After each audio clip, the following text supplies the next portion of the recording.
There's a moment in every manipulator's life when the game stops working. When their words, once smooth as silk, start echoing back at them like a mirror that refuses to lie. It's quiet at first. A pause in conversation. A silence that feels heavier than any insult could.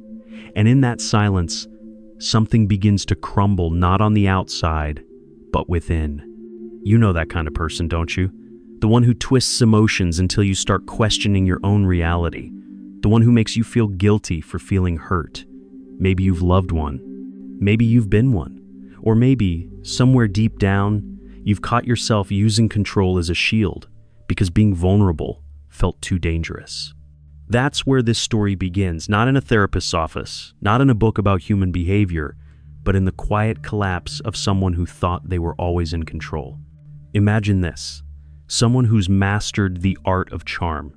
They know exactly what to say to be adored, what tone to use to seem sincere, what kind of pain to reveal just enough of to appear human. They've built their entire identity on the illusion that they are needed, desired, irreplaceable. But one day, they meet someone who sees them, really sees them, not the version they perform, not the script they recite, but the truth beneath it, all the loneliness, the fear, the deep hunger to be loved without manipulation. And that's when it happens, the mirror moment. Carl Jung called it the confrontation with the shadow. But we don't need that language to understand it. It's the moment life stops letting you hide behind your patterns. When the people who used to fall for your charm stop answering your messages. When someone you can't manipulate walks away without hatred, just quiet knowing. That's when you feel it, the emptiness that manipulation was built to protect. This isn't about villains or victims, it's about reflection. Because everyone manipulates in some way when they're afraid. We learn to survive by adjusting the truth, softening our edges, pretending to be less or more than we are. But life has a way of sending us people who hold up mirrors instead of illusions. And when that mirror comes, it doesn't punish, it reveals. It shows you that your control was never real power, that your silence wasn't peace, that what you called strength was really fear dressed in confidence. The manipulator's mirror isn't a person who fights back. It's someone who stays grounded in truth, someone who doesn't take the bait, someone who doesn't need to win. And that stillness, it disarms everything false. If you've ever met your mirror, you know what I mean. It's the shock of realizing that your armor doesn't work here, that the tricks that once protected you only isolate you now, that beneath the manipulation, there's a wound that's been waiting years to be acknowledged. This space, this silence between the manipulator and their mirror, is where transformation begins. Because sometimes, the one who once controlled others finally sees how deeply they've been controlled by their own fear. Before we go deeper, take a breath. You don't have to judge yourself or anyone else right now. Just listen. Let the story unfold inside you. If this space speaks to something inside you, something raw, something ready, stay with me. Subscribe if you haven't already. Not for algorithms, but because stories like this one might just find you when you need them most. They say life sends you the same lesson over and over, dressed in different faces, until you finally learn to see yourself. For the manipulator, that lesson often arrives disguised as love. At first, it feels magnetic, the kind of connection that pulls you in without effort, like two puzzle pieces that seem made for each other. The manipulator feels powerful again, charming again, needed again. They know how to make this work. They know how to read silence, sense weakness, play emotion like an instrument. It feels like coming home until it doesn't.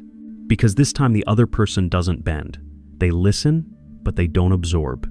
They care, but they don't chase. They love, but they don't lose themselves. Their energy is calm, too calm. It's not submission, it's awareness. The manipulator feels it immediately, that quiet strength that cannot be controlled, and deep down, something begins to tremble.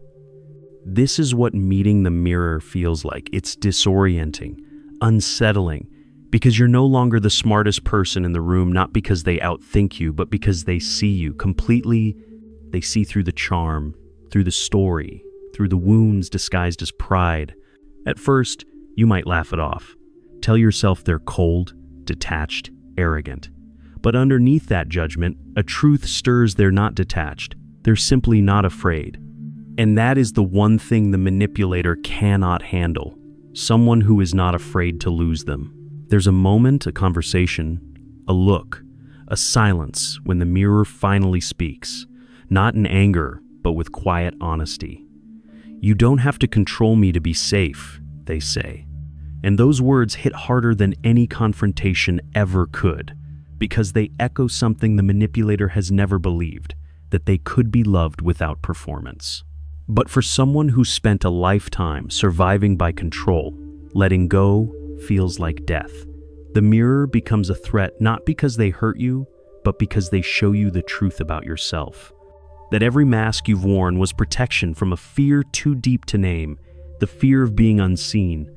And yet, this confrontation, this emotional collision is sacred because it cracks open the illusion that power comes from control.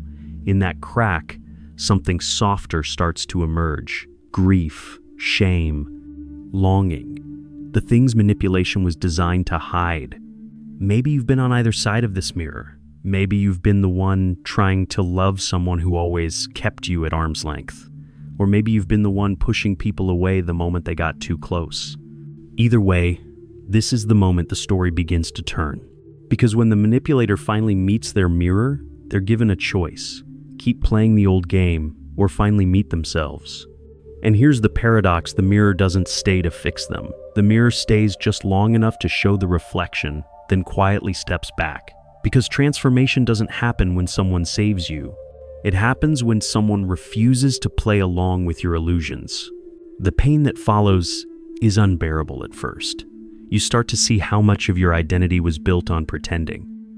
You start to remember all the times you used charm to avoid rejection, or silence to avoid shame.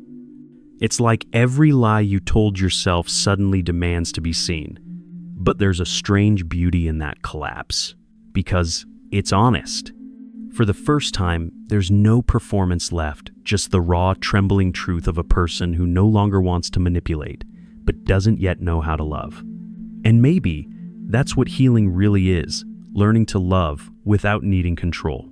The nights after the mirror leaves are the hardest. There's an ache that doesn't have a name, a silence that feels like punishment. The manipulator lies awake, replaying every word, every moment, every time they twisted truth, just enough to stay in control. It used to make sense. It used to keep them safe. But now, it just feels empty. This is where the shadow begins to whisper, not in darkness, but in truth. It says, "You don't hate them. You hate that they saw you." It's a terrifying realization that the person you blamed for your pain might have simply revealed what was already inside you. All the unhealed places you've avoided, all the soft spots you covered with control. The mirror didn't create your suffering. It exposed it. There's a part of the manipulator that wants to reach out, to apologize, to explain, but pride wraps around the heart like barbed wire. So instead, they isolate. They scroll through old messages, rewrite history in their mind, justify what happened. But the story doesn't fit anymore. It doesn't give comfort, because deep down, they know. The person they lost wasn't a threat, they were an invitation to grow, to face the part of themselves they've spent a lifetime avoiding. But healing doesn't happen all at once. It begins slowly, in the moments no one sees. Maybe it's when they stop trying to prove their worth through someone else's approval. Maybe it's when they cry without needing to explain why. Maybe it's when they finally say to themselves, "I'm tired of pretending." At first, it feels like death, the death of a persona that's been protecting them since childhood. Because manipulation often starts there, doesn't it? In childhood, when love felt conditional, when attention was earned by performing, pleasing, or disappearing. The manipulator didn't wake up one day and decide to control others. They learned it as a survival skill. And that's where compassion enters. Not as an excuse, but as understanding. When they finally see their own wounds, the moments they felt powerless, the fear of being abandoned, the shame of being too much or not enough, something softens. They realize that the part of them that manipulated was never evil. It was scared. It was trying to stay alive in a world that didn't always feel safe. But now, survival is no longer enough. Because once you've met your mirror, you can't go back to pretending you don't see your reflection. You can't unsee the truth of who you are. And no amount of control can bring back the illusion that you once mistook for love. There's a quiet moment, maybe weeks, maybe months later, when they finally look in the mirror and don't flinch. They see the tired eyes, the lines carved by years of pretending, and for the first time, they don't reach for the mask. They just breathe. And in that breath, something begins to shift. The manipulator becomes the observer, the one who finally watches their patterns instead of being ruled by them, the one who recognizes when they start to twist a story or use silence as a weapon. They don't hate themselves for it anymore, they just notice. Because awareness is the beginning of transformation. Maybe you've been here too, in that raw space between who you were and who you're becoming, where everything feels uncertain but strangely peaceful, where you start to crave honesty more than attention. That's the beginning of self-acceptance. The moment you realize that power doesn't come from control, but from truth. And then, one day without fanfare or warning, something changes. It's subtle. The manipulator, once desperate for control, finds themselves in a conversation where they would have normally twisted the truth. But this time, they stop. There's a pause, a breath, and the words that come out are honest, shaky, imperfect. It feels unnatural, even painful, but also strangely clean, like air after a storm. Because for the first time, they're not trying to win. They're not performing, or calculating, or reading every micro-expression for weakness. They're just there, present, vulnerable, human, and that's when the healing truly begins. Not when they understand everything, but when they finally allow themselves to feel. They start noticing the small things, how their voice trembles when they tell the truth, how their chest tightens when they resist the urge to manipulate, how their body softens when someone accepts them without conditions. These moments, once unbearable, become sacred. It's a slow rebirth, but rebirth is never pretty. It comes with guilt, regret, and the haunting question, why did I hurt the people who tried to love me? That question doesn't have a quick answer. It lingers like a quiet ache, not to punish, but to humble. Because true transformation isn't about redemption in someone else's eyes. It's about facing the parts of yourself that used to hide in shadows and saying, I see you. You don't have to run anymore. And maybe that's what the mirror was always trying to show them, that the person they were manipulating wasn't their enemy. The enemy was the part of themselves that believed love had to be earned through control. One evening, sitting alone, they remember the mirror, the calmness, the clarity, the unshakable truth that used to irritate them so deeply. And for the first time, instead of anger, they feel gratitude. Because now they understand that person didn't reject them, they reflected them. It's strange how life works. Sometimes the people who break us are the ones who free us, not through comfort, but through truth. The manipulator, once fueled by power games, begins to see love differently now, not as a transaction, not as a performance, but as presence. They learn that the greatest power is not in convincing someone to stay, but in having the courage to let them go and trust that what's real will remain. In the quiet spaces of their new life, they begin to rebuild. They start speaking slower, listening deeper. They apologize without expectation. They forgive themselves not because they deserve it, but because carrying the past is too heavy. And one day, they meet someone new.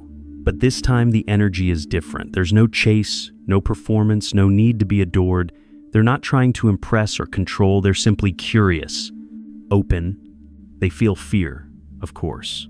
Old habits don't vanish easily. But they no longer let fear dictate the story. When they feel the urge to control, they breathe. When they sense distance, they stay calm. When vulnerability rises, they don't hide behind sarcasm or detachment. They allow it to be seen. That's how healing looks, not as a dramatic revelation, but as a series of quiet choices to be real, even when it's uncomfortable.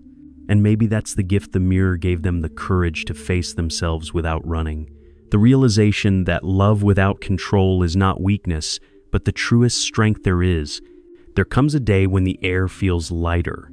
The manipulator, or rather, the person who once believed control was safety, wakes up and doesn't feel that familiar tension in their chest. It's subtle, barely noticeable, but real. They no longer scan the room for cues to adjust themselves to. They no longer rehearse words before speaking. They simply exist, quietly honest. It's not perfection. It's peace. They've stopped needing to win arguments, to be right, to make others bend. They've learned that silence can be love, not punishment. That truth, when spoken gently, doesn't destroy, it liberates. And in that freedom, they start to see the world differently. When they look at people now, they don't see opportunities to be validated. They see stories, wounded children in grown bodies, all trying to be seen, all terrified of rejection.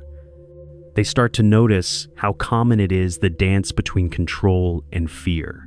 They see themselves in others, and others in themselves, and something softens.